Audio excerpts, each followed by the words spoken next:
Olá pessoal, eu sou o professor Tairone, seja bem-vindo ao meu canal. Hoje nós vamos falar sobre leis ponderais. É algo bem simples, são 3 leis que regem, digamos assim, o conhecimento sobre as reações químicas. Mas antes eu quero que você se inscreva no canal e clique no sininho para poder receber mais vídeos sobre os conteúdos de química lançados aqui, tudo bem? Vamos lá. As leis ponderais, elas se resumem a 3 leis. A primeira lei, né, que eu vou falar aqui, vai ser sobre a lei de Lavoisier. Lavoisier, ele disse que a soma das massas dos reagentes é igual à soma das massas dos produtos. Isso ele falou, obviamente, de uma forma mais, digamos, bonita e que ficou conhecido, que é conhecida até hoje, né? Ele utilizou a famosa frase: na natureza nada se cria, nada se forma, tudo se transforma. Ou como a gente fala, né? Na natureza nada se cria, nada se perde, tudo se transforma.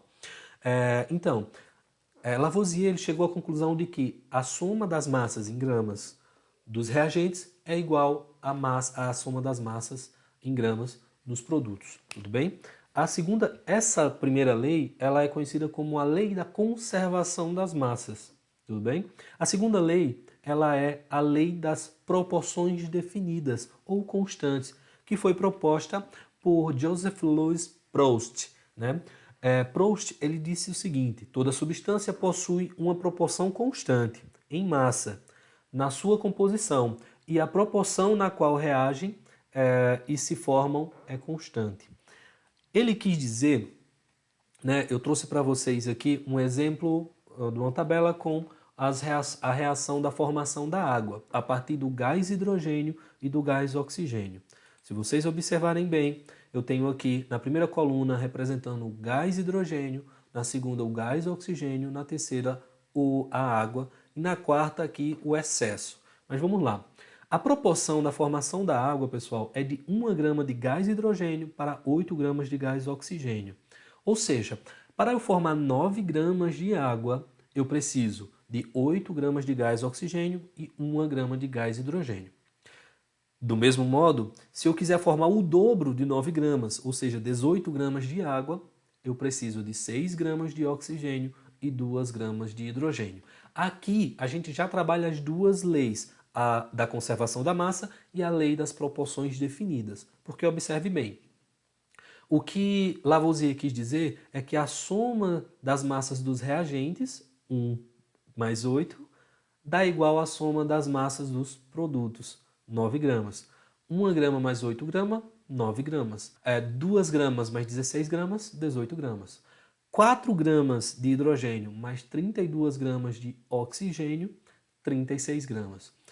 E sobre a lei das proporções definidas, esses valores eles são constantes e definidos. Ou seja, se por acaso eu tiver 3 gramas de gás hidrogênio reagindo com 16 gramas de gás oxigênio, eu sei de uma coisa. Eu sei que 16 gramas de gás oxigênio reage com 2 gramas de gás hidrogênio. Só que, se eu tiver 3 gramas de gás hidrogênio, eu vou ter um excesso de gás hidrogênio aí. A gente chama, nesse caso, o reagente hidrogênio, nesse exemplo, a gente chama ele de reagente em excesso. E, no caso do gás oxigênio, a gente chama ele de reagente limitante. Reagente em excesso é aquele que sobra. Reagente limitante é aquele que limita a reação. Observe bem. Eu sei que para formar 18 gramas de água, eu preciso de 16 gramas de oxigênio. Ou seja, se eu tiver 16 gramas de oxigênio, a quantidade máxima de água que eu consigo formar, que eu consigo produzir, é 18 gramas. Ou seja, o gás oxigênio aqui ele é um reagente limitante. Ele nos diz a quantidade máxima de água que pode ser formada a partir da quantidade dele. Tudo bem? No último exemplo, observe também. Se eu tiver 2 gramas de gás hidrogênio e 20 gramas de gás oxigênio, eu produzo 18 gramas de água. Professor, 20 mais 2 não é 22? A soma das massas dos reagentes não tem que dar igual ao produto? Sim, exatamente. Só que aqui eu tenho 4 gramas de oxigênio em excesso. Eu sei que se eu tiver 2 gramas de gás hidrogênio, a quantidade máxima de água que eu consigo formar com 2 gramas de hidrogênio é 18 gramas de água. Então, se eu tenho 2 gramas de gás hidrogênio e 20 gramas de gás oxigênio, dessas 20 gramas eu só preciso de 16 e não das 20. Então, 4 gramas é o nosso excesso. Nesse caso aqui, o oxigênio é o nosso reagente em excesso e o hidrogênio é o nosso reagente limitante. A terceira e última lei, né, pouco falada, mas é a lei das proporções múltiplas. Ela foi proposta por Dalton. Dalton disse que quando 2 elementos formam 2 ou mais substâncias compostas diferentes, se a massa de um deles permanecer fixa e a do outro irá variar em uma relação de números inteiros e pequenos. Isso foi o que Dalton falou. Um dos exemplos mais usuais é do nitrogênio com oxigênio. Veja, se eu tiver 28 gramas de nitrogênio, ou seja, N2, né?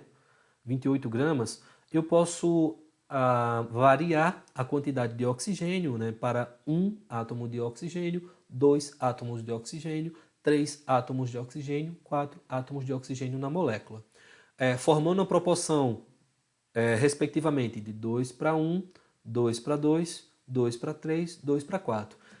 Na natureza, essas 4 substâncias, elas existem. Agora, observem, o que Dalton propôs é que se você mantiver apenas um constante, o outro você pode variar, né, de forma também proporcional, em números inteiros e pequenos. N2O2, não pode ser N2O2,5. Tem que ser números inteiros, beleza?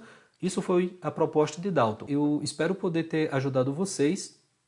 Não se esqueçam de se inscrever no canal e assinar o sininho para ter mais vídeos sobre conteúdos de química, tudo bem? Tchau, tchau!